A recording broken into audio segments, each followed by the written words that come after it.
Welcome to the politics of privacy and technology, fighting an uphill battle. It's going to be an exciting time. We've got a lot to talk about, and I'm going to kick it off with a little bit of introductions. Then we're going to talk about what we're going to do. So I'm going to hand it over to Dan. All right, my name is Daniel Zolnikov.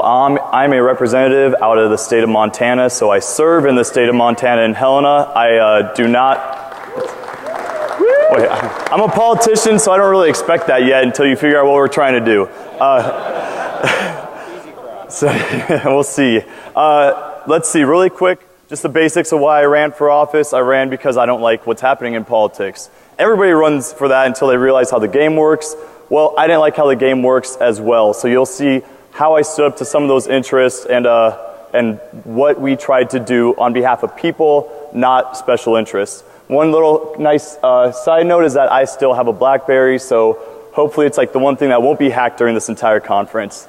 You can Everyone has them. Yeah, you can follow me on Twitter at Daniel Zolnikov. Last little quick note is I'm originally from a town called Roundup, Montana. 2,000 people in like a 30-mile radius. This is probably about the whole size of my town in this room right now. All right. And about myself, I am not a politician, but I hang out with them. Thank you. I'm done. I'm a hacker. I break things, just like you guys. I run a security consulting firm in Bozeman, Montana. I know you guys are thinking, what do you hack out there? I get on the plane a lot, and it's the internet. I can do it from my pajamas. So, we have a lot of fun. It's great being able to ski and adventure and hang out, and then go home and, hack hospitals and stuff. So it's a good time. I adventure a lot. I tweet under Subsector Corp. I get to do a little bit of public policy, as was this speech, working with Dan, helping people out, doing a little bit of training, and a little bit of speaking. So we're going to kind of just jump right into this. What do we want to talk about? So we did a lot. Dan and I are here to talk to you about a little bit about information and politics in Montana. And for all of you, you might be going, Montana, just another state. But Montana is good in that it models and represents what a lot of other state legislators do, maybe on a little bit of a smaller scale, but everything that we talk about today is just as applicable for the states that you live in. Maybe not for all of you that live overseas, hopefully you live in democratic nations, but in America, it's broken down to the state system, and Montana is very representative of all the other states. So everything we do here can be replicated. We're going to talk about privacy legislation, what we did, what we got to be passed. Daniel here was able to get some privacy legislation passed to make sure your cell phones are safe. Yeah! But we tried so much more, and that did not pass, but we realized what we need to do to get privacy legislation passed in Montana. So we're going to talk about that and our future goals. Okay, so really quick, I'm going to talk about Montana and Montana's legislature, kind of like what Eric spoke about prior. If we get something passed in Montana, we're not talking about just what we get in Montana for Montanans. It then is shown to the rest of the states and can get passed in other states on behalf of you. I mean, I don't really rely on the feds for making good policies anymore, so I think states' rights are a big one. We can do it in Montana, we can do it anywhere. The size of Montana is comparable to the size of Germany in area. The population, though, is about 1 million people, so we have a lot more cows than people. Legislature serves 90 days every 2 years. So if you want to talk about limited government, 4 months every 2 years. That is not too much. And we also have term limits. I can serve 4 terms in the House and 4 terms in the Senate and then be termed out. That is very limited. There's not there's always new politicians in there. And the majority of the House and the Senate is Republican. The governor is Democrat. This is extremely important to know. I really don't care anybody's political affiliations right now. It's the fact that you have to work through both sides to get legislation passed, and that's what we're going to discuss as well. Really quick, let's see if that shows up. This is a quick little screenshot of where Montana is. For those of you who don't know, the border above is... Hey. Las Vegas is in the bottom left-hand corner. A fun little side note is that we drove from Montana to Las Vegas in 15 hours. So this is our other accomplishment. So we're going to preface kind of about what we wanted to do and give you a backstory for the whole situation. So right now, how many people know about PRISM, NSA, rampant violation of your rights? Everybody, right? It's bad, okay? And so everything, thank you. Everything that we did was before that. So think of yourself 6 months ago and go, did I care too much about privacy? For some of you, maybe. This is Defcon, right? We're the more heightened and more aware of privacy issues. But 6 months ago, a lot of people were just like, I trust my government. And so it was a whole different mindset before that until now with the recent revelations where they go, maybe I shouldn't. Daniel was his first term as a legislator. He was a freshman, which is a feat in and of itself for getting the bill passed because there's so much that these guys have to learn, figure out, and basically navigate the jungle of politics in addition to everything else. So it was his first time doing that. You hadn't built the connections, hadn't figured out the process. Next time is going to be way spectacular. Not that we didn't accomplish a lot. And then myself, I worked with Dan, doing a little bit of research, working with him, bringing the privacy idea kind of to life. So that's where we're coming from. So what we want to talk about, why is there a need for privacy laws? Like I said earlier, 6 months ago, a lot of people didn't necessarily know why we needed these privacy laws. We want to create legislation to enforce Montana's constitutional right to privacy. And that's important. Not every state has a constitutional right to privacy. So we're lucky that we have kind of something that we can base all of our laws off of that's enumerated in the Constitution so we can say, look, we're just doing what the Constitution says. And I'm going to read it out because it's very important. Article 10 of the Montana Constitution states, the right of privacy. The right of individual privacy is essential to the well-being of a free society and shall not be infringed without the showing of a compelling state interest. Awesome, right? Woo! This was written by a bunch of guys who didn't even have, technology, and they were thinking about privacy when our Constitution was implemented. It's important, it's essential, and our rights and liberties don't necessarily have a meaning if we don't have clear laws that protect them. We have a constitutional right to privacy, but if we don't have that enumerated in individual laws, then citizens don't have the tools necessary to enforce that. All right, so HB 603 is the privacy bill that actually got passed. Our speech, though, is not about saying good job to ourselves, we got a bill passed. It's about the one that failed. Still, I'm going to touch on this first. This is cell phone privacy requiring law enforcement to obtain a search warrant before being able to collect location information from electronic devices. This was not considered a big deal at the time because the NSA event had not occurred yet. This was a very short and simple bill. It was 1 page long. It had emergency opt-outs, like in case you need to respond to a 911 call or a life-threatening situation. So it was a pretty balanced bill that I worked with both sides. I listened to both sides. I'm talking about Republicans, Democrats, to get it passed. And it was considered a common sense bill. A lot of people I spoke to afterwards was like, wasn't that already in law? No, there's no policy on privacy, really, especially with cell phones, things like that. This has passed and has since been considered model legislation, and we originally got the idea from another state that failed to pass it. We got it passed, first one in the country. Now other states are passing it, and that actually makes you feel pretty good. In Montana, who meets once every 2 years, is in the lead on some of this stuff. Thank you. So here's just a few headlines covering that bill across the United States, and it's amazing how much press this has received, and I'm really happy for it. Montana leads the way in new age privacy rights. Montana anti-spying law, good, more needed.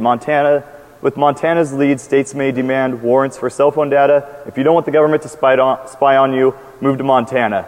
All right, that one, they just went with it. I had no say in that, but one of my favorite things to all these headlines, if you guys check Reddit, I think some of these articles were submitted, and one of my favorite comments was, I don't even know where Montana is. How are they first? Or where is Montana? And we're still first. It's excellent. Okay, so cell phone privacy was not the goal. The real story starts with the bill that I will refer to as HB 400, which was the Montana Data Privacy Act. The goal is to use different legislation across the world to create a balanced act to protect data. There's a lot of good ideas. Why not put them together and form something that will protect the average citizen, constituent? The real battle over HB 400 is what gives us the insights into what everybody has to face across the states with the privacy policy challenge. So I'm going to talk about a little bit of the policy frameworks of HB 400 because we knew we were embarking on a large journey, and I'm sure we figured 6-12 months ago, however long it was, that we probably weren't the first ones to go, privacy is important. So we looked at a lot of other different frameworks that we wanted to talk about, and there's a lot of really excellent model laws, if they were passed or not, on individual states and foreign countries that are excellent fodder for basing it off of. So first, we looked at California's Civil Code. And in it, we got a really excellent idea. And it reads, each agency shall maintain in its records only personal information which is relevant and necessary to accomplish a purpose of the agency. And this is important because it's basically arguing that agencies are only allowed to collect information that's pertinent to them. And so we like that idea. It's the idea that, you know, all of these different companies and agencies shouldn't just have these huge dragnets collecting all of this information that they don't need. It's the idea that, okay, business has to get done, but you don't need to go much further than that. Next, we went on to Massachusetts laws. Massachusetts has some excellent privacy legislation. Part of it says, Section 2, regulations to safeguard personal information of Commonwealth residents. This is important because we got the idea that if you collect information, you should probably be careful with it. You know, a great example is South Carolina. How many of you guys heard of that breach? Yeah. South Carolina got owned hard. They lost millions of their residents' and citizens' information, names, social securities, I think the whole 9 yards. If you have that information, you should probably, secure it if you need it. And so this is the argument that for businesses and government, that if they do have this information, they shouldn't just leave it on a Windows XP box or something. Some of the hackers in the crowd, right? It's like trivial to steal at that point. You have to actually care enough to make sure it's secure. Next, we got the duty to report known security breach or unauthorized use. This basically gives us the idea that, okay, so now we have companies, hopefully, collecting only the information they need and actually protecting that information. And if they're protecting that information, they should know when they're breached, which means that citizens should be alerted to that. If your information is stolen and you don't know it, you can't react to that. Businesses shouldn't just try and cover it up and go, oh, that never happened, because it did. And it impacts people and it is necessary for them to let them know that.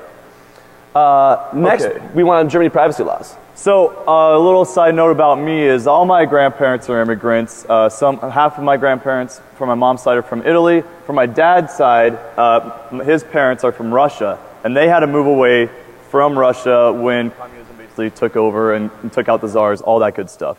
So I always had a skepticism about, you know, let's look at other historical past issues that have happened. What's happened in other countries? Why is it bad? How can we learn from it? I think it's really good, especially if I'm setting policy, to be able to have a little insight into history to make sure we do not repeat our mistakes or other countries' mistakes.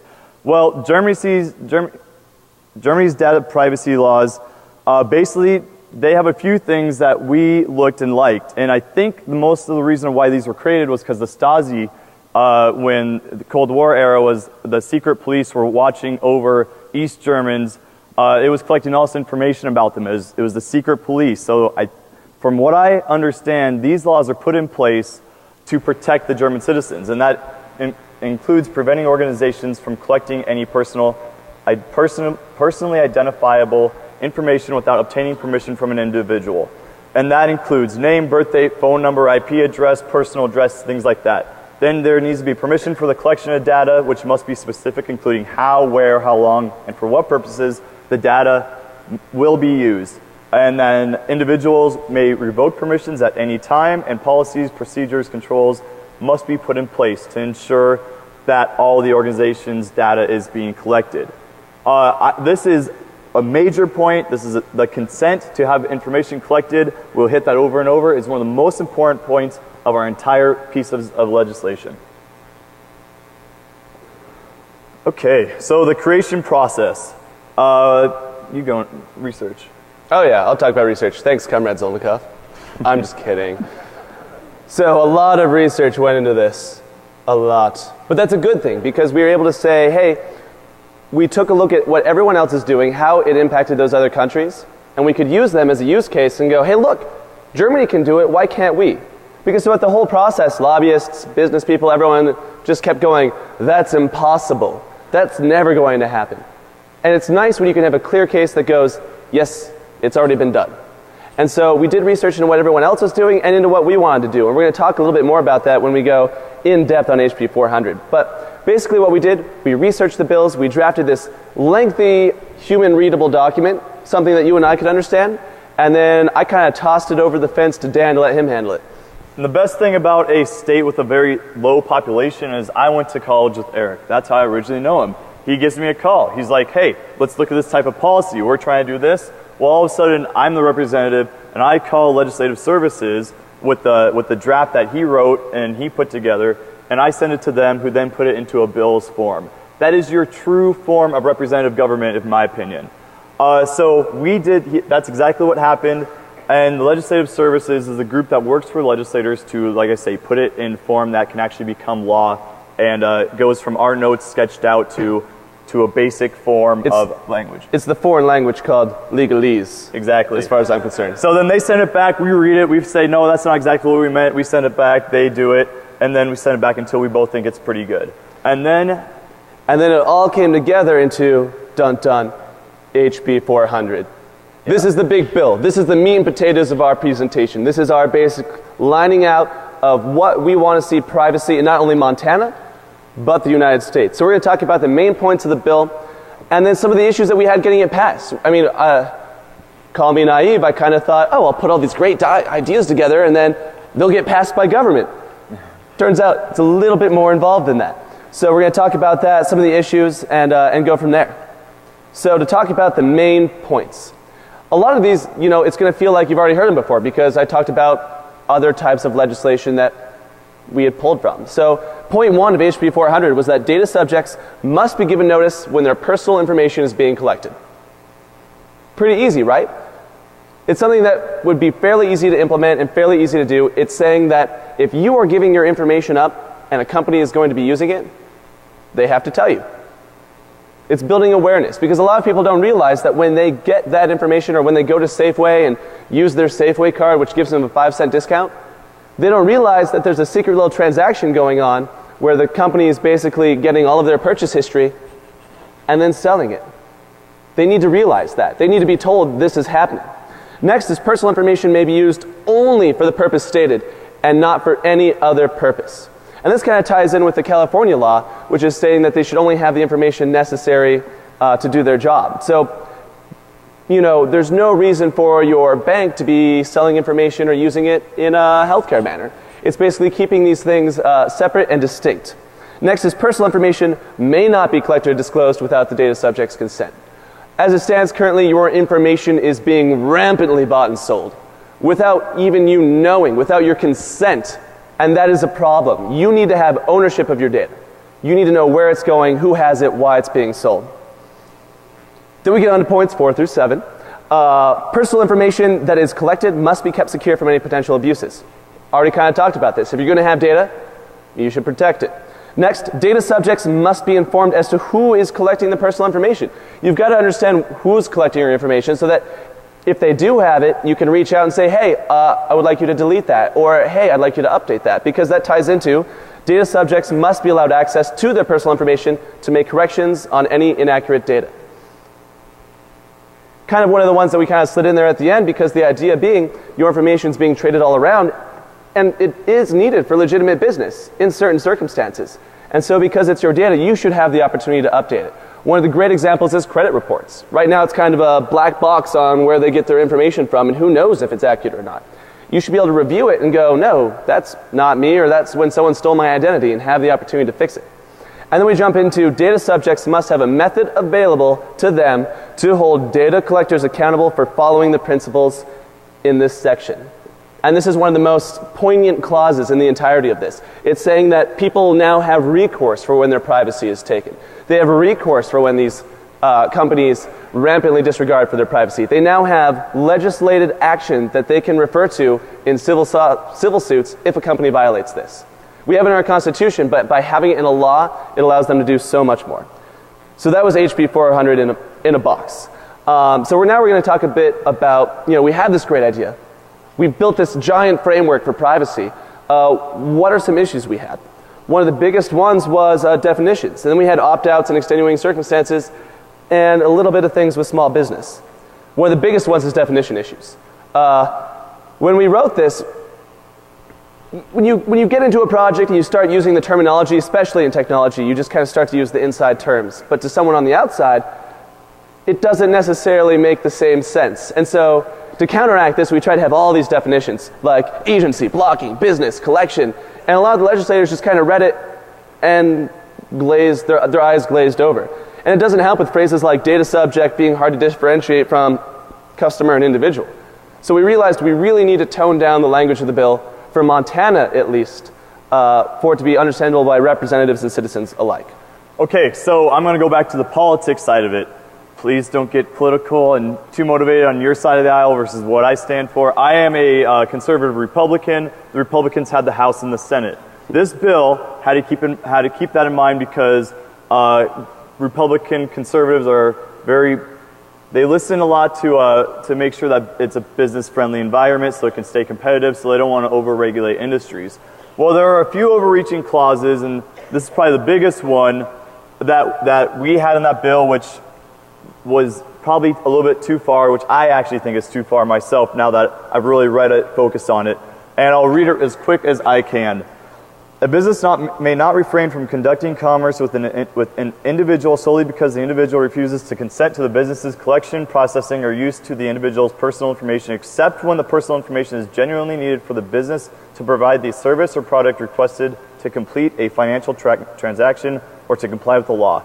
Basically, this says if you want to get a cell phone plan with a cell phone company and they say, hey, we are going to collect your information, you say no. You're not, and you don't give consent. Well, this would say that the cell phone company still has to give you a cell phone plan since their business isn't focused on that information that they're collecting. And that's wrong because if you don't want to work with them, if you don't want to consent, well, I don't believe that the business still has to offer everything up. You are now informed they're collecting your information. You're going to go to the competitor who's saying, hey, I'm not collecting your information, and you're going to start buying their services. That's the way I think it should go. So there are a few overreaching clauses like this. Another one was the small business burden. Can small businesses comply? Say we have a local mom and pop shop that collects your information, your address, your credit card information, whatever. There's some things that they're collecting. Well, do they have the ability to have it all secure? Are they putting it in a secure location, or are they keeping it on their desktop, which they also use with the business on an Excel spreadsheet, which could easily be lost? I'm not going to say, yeah, this is really important, not important, that I stand for, that I'm too concerned on either end of it, because this was really a philosophical conversation that we were having in the House. Does it hurt smaller business? Well, the question is, should they be getting information and collecting it if they cannot keep it secure? One of the many issues and points that were brought up. Okay, so now we're going to talk about, from the political side, the people issues that I had to deal with. This includes leadership issues, the extensive pushback from lobbyists, my favorite part, the fact that it was considered too long at 26 pages, and that the representatives didn't really understand it or read it. It's not all doom and gloom, though, because Daniel does have a really nice slide I'm going to hit next for you, just because I like it so much. Okay, so this is the bill. We have 2 days to get, or the first page of it anyway, we have 2 days to get signatures put on it. I received 37 signatures from the House and the Senate. Out of 150 individuals, the senators and representatives in Montana, I got 37 signatures, about a fourth, who were supportive of this. This was on both sides of the aisle, and I didn't get to talk to everybody. I was trying to speak to members of the Appropriations Committee where I was trying to get the bill put into so it could be heard in that committee, so it had a better chance of surviving. I wasn't completely idealistic thinking everybody would like it. I knew the committee it would have to go to get it passed beyond so it could then get heard on the House floor and then sent to the Senate and hopefully signed. This was a really good achievement, believe it or not. This co-sponsors, it means they may not support everything in the legislation, but they support the idea of it. And that's one thing that's great about Montana. Both sides of the aisle, some of the people who would not be in the same room together unless they're forced to, have their names on this bill. Okay, leadership issues. Conservative leadership was in the House and the Senate. I'm in the House, I'm a House representative. So I was begging that this bill, this really important bill that no one else really cared about at that point, because they were worried about their making Montana more job friendly or doing some of the taxes. We had a $300-some million surplus that they worried about how are we going to spend it, are we going to give it back. Their focus was on different issues. Mine was about down here on the priority list of importance. So they promised that my bill would end up in the Judiciary Committee. The Judiciary Committee is where we talk about gun bills, gay rights, abortion bills, sex slavery. I mean, all the hot items, the press was always in there. This is a committee where they battle it out, and you can believe and you can bet that this committee is very stacked on the Republican and Democrat side. It's the people more worried about liberties and rights than they are about lobbyists telling them what to do. And since privacy, I think, is a big rights issue, this was the perfect bill or perfect committee for my bill. It's also a committee that a lot of people don't want their bills to go into because it's where their bills tend to die.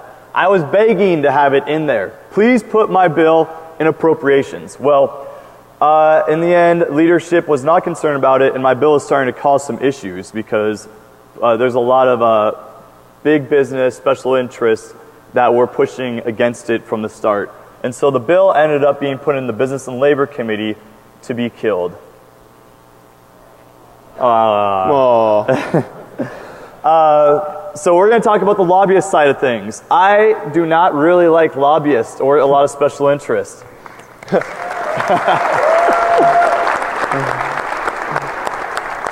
They're hard people to love. They're in like the same class as meter light maids. Well, I'll tell you one thing. Exactly. Yeah. From a side note, politicians think they're really smart, so they know that if they appeal to special interests, they'll get help for campaigns, they can get reelected, and then they can serve again, and then they'll do what they need for the special interests to get more money, to then serve again, and it's like, why the hell are you in politics, is my question, if that's really what you're standing for. Well, I had some issues with them because some of the representatives in Business and Labor Committee especially serve as easy votes to their sponsors, aka lobbyists. They're like, this isn't my issue, I'm serving because of one big issue, so I'm going to do what you want along the lines for all these other ones. They hear a bill's bad, they're like, oh, here's 3 bullet points, it's bad, it grows government, all those things, I'm going to kill it. Well, this was painted from a lot of the bigger lobby groups as more regulation and growing government. It was a bad bill, and as a conservative Republican, they were just painting me as a rhino, a sellout, a moderate, like, oh, Daniel, this is just bad legislation, and we need to get rid of this. And in reality, they were concerned about losing the ability to profit from consumer information. They make a lot of money from it. There's really no standards. So they don't want standards put on it yet, and this is the conversations that some of us had behind the doors. The funny thing is we're trying to put standards in place that will protect the business instead of saying it's illegal to collect information like some individuals want to do. We're just trying to have a balance to make sure people have their rights involved. Well, they didn't want any of it because at this point in time, they can have the pushback to kill some type of legislation. I obtained a very quick reputation with my quick tolerance for lobbyists, and I learned later on from a nicer older gentleman who's been around the block that they called me the Mad Russian. And I guess they were kind of right in some regards. Okay, so also the understandability problems. Partially a generational problem. Politicians tend to be old. I'm 26. I'm serving in the House of Representatives. So young Democrats and Republicans knew what we were talking about on this privacy issue. They knew how far technology has gone in the last 10, 15 years. I mean, I am not a techie guy. Ironically, I'm speaking at Defcon.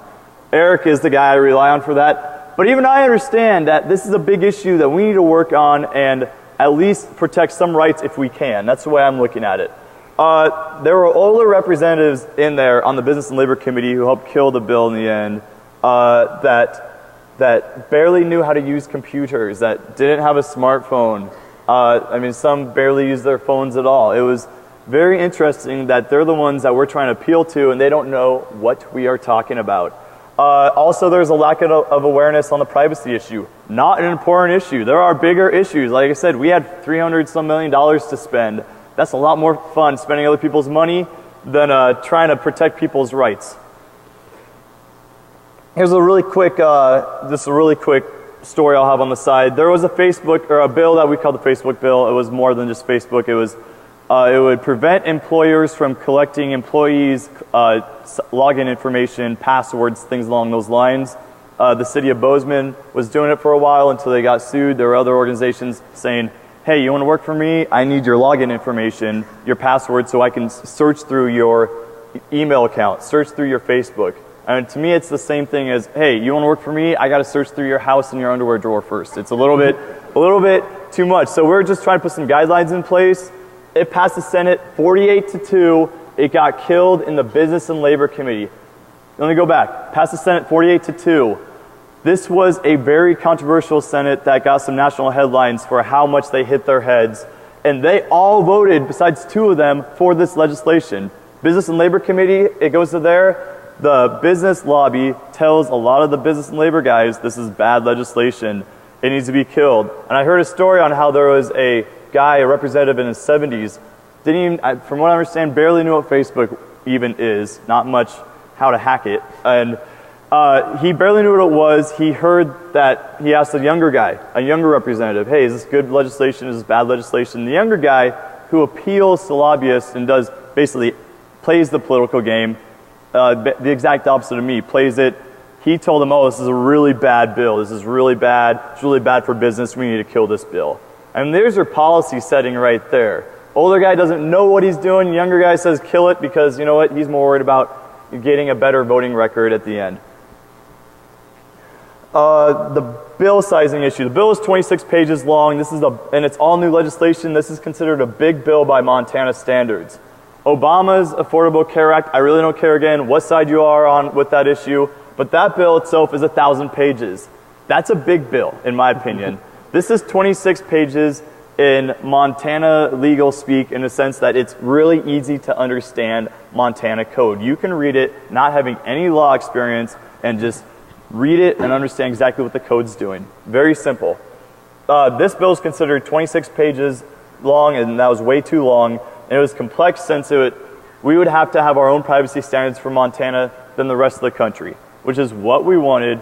So then, yeah, it's what we wanted because then we wanted other states to follow our legislation. If we can do it, then you can do it.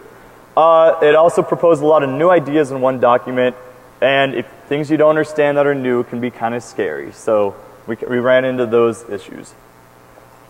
Now let me go in the committee meeting. There were 2 proponents. I was a sponsor, so I spoke first. There were 2 proponents of this bill. One was Eric, so thanks for showing up to that one. I figured I should probably wake up for that one. Yeah. And the ACLU, I was so happy someone was sitting next to me in that meeting. The irony is that as a conservative Republican, I'm usually over here, the ACLU's over here, but now it's not only me, a few of us are trying, I think they're ignoring us for a while because we're bothering them so much. We're trying to find more legislation like this because we agree on privacy legislation to work on. So I'm very thankful they're supportive and that now they're willing to work on other legislation. The cell phone privacy bill, they're also big supporters of. So I'm very happy about that. There's some reaching across the aisle for you. The line of opponents were supposed to be the guys in my group camp usually in politics. And that include the Montana Retail Association, the Montana Telecommunications Association, there are multiple insurance companies, Montana Auto Dealers Association, the Montana Bankers Association, multiple hospitals, the Chamber of Commerce, Montana Collectors Association, and the Montana Data Association. I mean, if that room would have all of a sudden exploded, there would have been no more lobbyists for the business front in Helena. It was so absurd that they literally queued to say the same thing. It was like they were lining up between each other and like raising their hand. It was more than said on why they didn't like it, which was just basically it hurt business. Yeah, well, and as a new representative, I think they really wanted to prove a point to me as well that, hey, if you're not going to be doing what we need you to be doing, then this is what's going to happen. I am a very slow learner, so I guess next time we'll see what happens. Also, the committee meeting, let me just touch on one other thing on politics. Say you are all about privacy legislation. You're with me, you know all about it. Well, as representatives, we deal with legislation across all these different areas. So, how much do you know about farming? Okay, there's a farming bill. How much do you care about it? I'm from Roundup, Montana, and I still wouldn't trust my views on farming to know what this legislation is going to get passed. So, I have to depend on someone else. It's not really my issue. This sounds good. It's a short bill. It's three main points for it, 3 main points against it. I'm hitting 10, 20 bills a day. I'm trying to read, understand, pass. So this was basically their farming bill in that sense. They were not concerned about privacy rights. It's not an issue. It's a non-issue issue. So on the doors, I knocked on a lot of doors for my campaign. No one really is talking about privacy rights, okay? They're talking about money, they're talking about taxes, they're talking about jobs. No, not this issue. So the committee members were pretty much unengaged. So in a roundabout way, thank you, PRISM, for bringing awareness to the issue. Yeah. Gotta look at the silver lining just a little bit.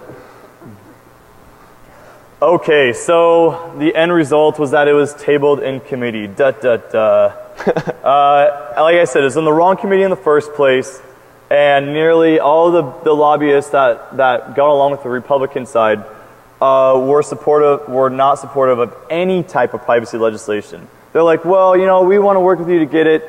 When they talked with me before the bill was presented, they wanted to be exempt from it. They don't want it to apply to them.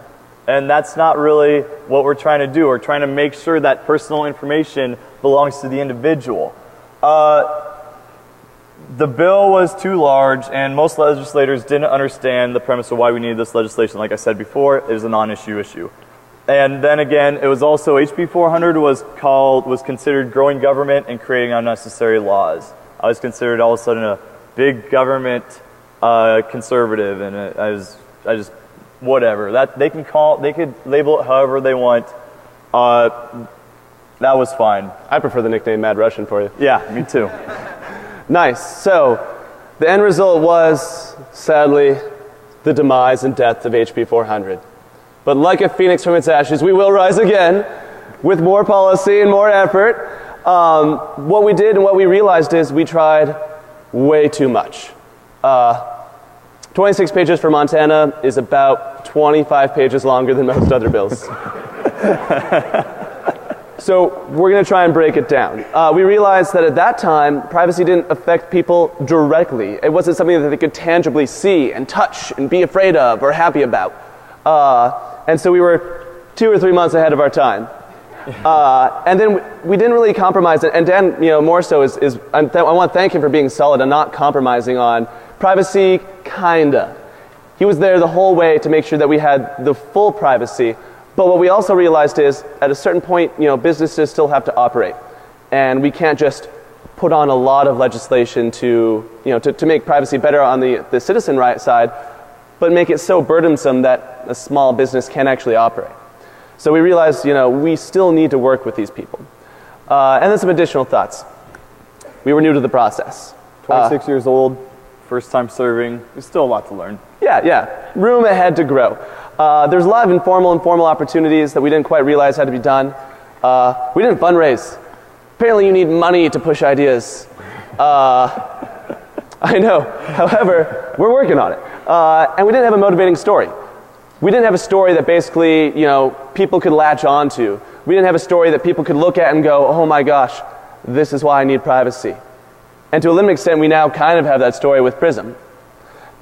So there were some funny, unexpected results that came out of it. Okay, so this is an award that I received from another fellow representative. The Order of the Black Helicopter for Representative Daniel Zolnikov for the outstanding conspiracy theory creation from the man in the yellow hat. And he gave me a black helicopter as well. I set it right here on my desk for the rest of the session. Which is funny, because have you talked to him since he did that? Yeah, I spoke to him, and he's said he's sorry and that he definitely supports my legislation now. So. You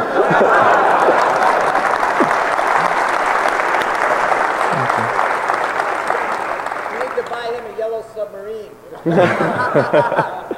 So another thing was that lobbyists took me a little less serious, or some took me more serious. If they went against anything I was doing, they spoke to me because they knew I could care less on their stances and that I was not okay with the whole special interest thing, not keeping other people in mind. So I get taken a little bit less serious by some who just don't really speak to me at all. Those are the ones I probably respect a little bit less anyway. And then there's some that I talk with and they make sure where I'm at and they see where I'm at. It's a good thing. There's a lot better communications and it's served a lot better. Also, a lot of groups and representatives especially know my views on special interests. I am not serving for that of special interests. I'm serving for what I think is best for people. That's what I thought government was supposedly for. And you know what? My reelection will be a little tougher, but that is why I'm there. And now I'm getting a lot of support, so it's fine. Yeah. So like I said, we're revising the strategy. We're going to break it up. We had 7 points. We're going to break it down into 7 individual topics so that each one can have a compelling story, so we can build support, so we can work with people. We're going to create clear cases for each new bill. We're going to work with businesses to ensure that they understand our goals and that we understand their hardships, ellipses, to a point. Right? Because at a certain point, business would rather just not worry about it. I've got their information. I'm not going to worry about securing it. And so it's about building a balance. So we have a goal. I'm going to let Dan talk a little bit about it. Okay, consent.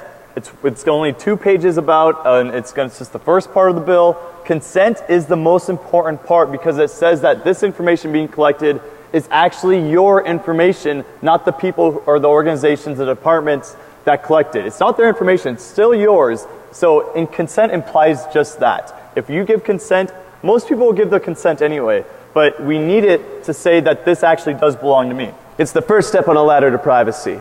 And if there's time, we've got some more laws on the books that Dan has thought about. Really quick, there's the protecting sources of the press. I think this is one of the most important ones. We're playing around with this one still. Thank you.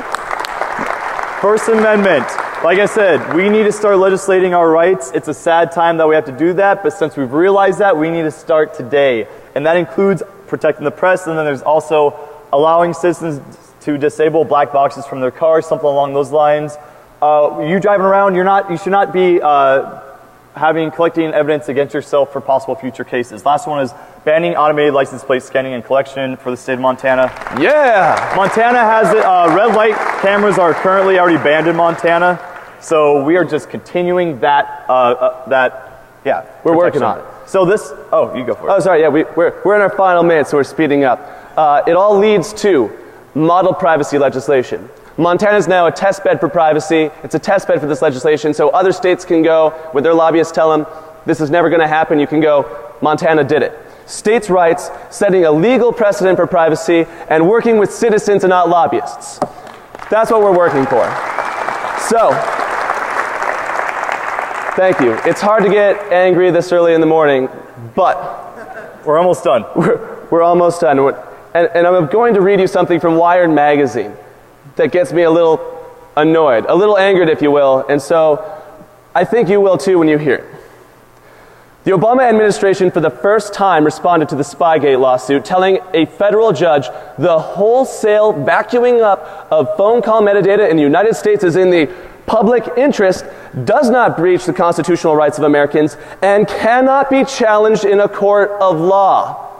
I put emphasis on the very last bit of that. The executive branch is telling the judicial branch that they cannot challenge them.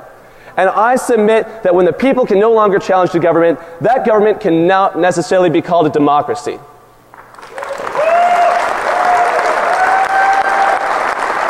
Thank you. And at the end of the day, all of us are responsible for the policies that we live under. So there's still power in the states, and we need to pay attention, but do more than pay attention. Do more than voting. You hear people say, if you don't like politics, go vote.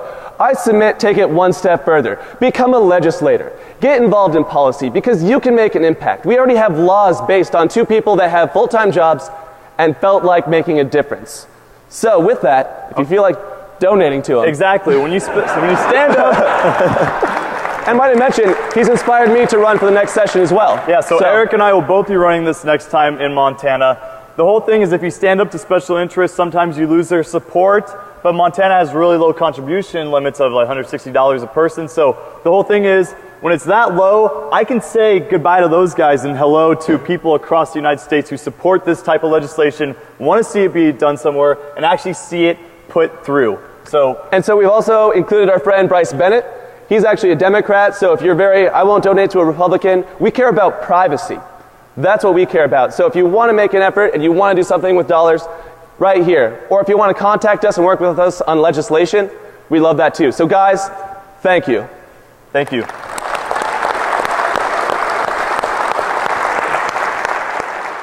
Real nice side note is that I still have a BlackBerry, so hopefully it's like the one thing that won't be hacked during this entire conference. You can no one has them. Yeah, you can follow me on Twitter at Daniel Zolnikov. Last little quick note is I'm originally from a town called Roundup, Montana. 2,000 people in like a 30-mile radius. This is probably about the whole size of my town in this room right now. All right. And about myself, I am not a politician, but I hang out with them. Thank you. I'm done.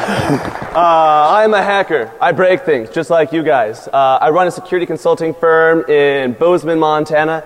I know you guys are thinking, what do you hack out there?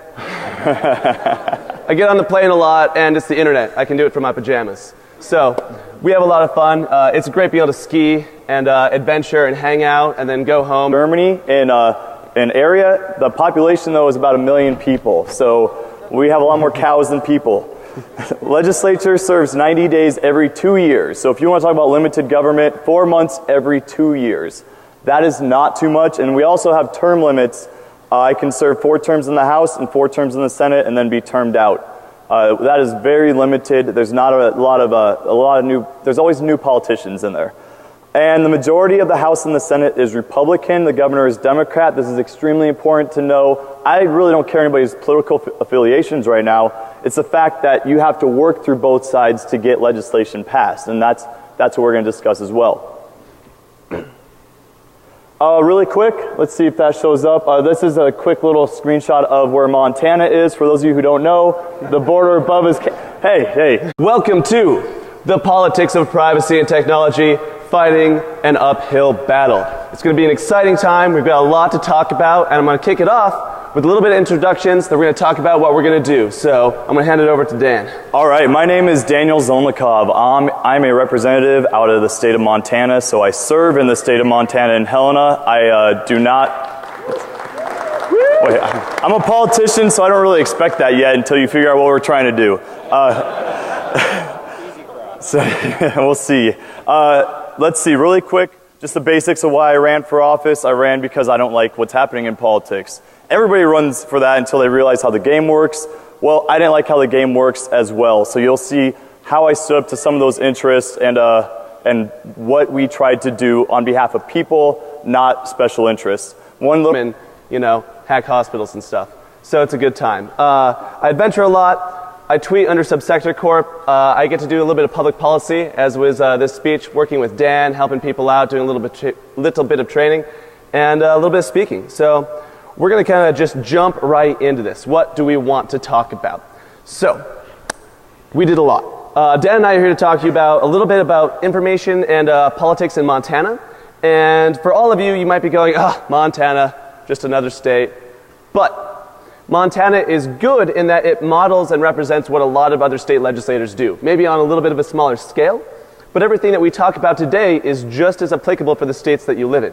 Maybe not for all of you that live overseas, hopefully you live in democratic nations, but in America, it's broken down to the state system, and Montana is very representative of all the other states. So everything we do here can be replicated. We're going to talk about privacy legislation, what we did, what we got to be passed. Daniel here was able to get some privacy legislation passed to make sure your cell phones are safe. Yeah! But we tried so much more, and that did not pass, but we realized what we need to do to get privacy legislation passed in Montana. So we're going to talk about that and our future goals. Okay, so really quick, I'm going to talk about Montana and Montana's legislature, kind of like what Eric spoke about prior. If we get something passed in Montana, we're not talking about just what we get in Montana for Montanans. It then is shown to the rest of the states and can get passed in other states on behalf of you. I mean, I don't really rely on the feds for making good policies anymore. So I think states' rights are a big one. We can do it in Montana. We can do it anywhere. The size of Montana is comparable to the size of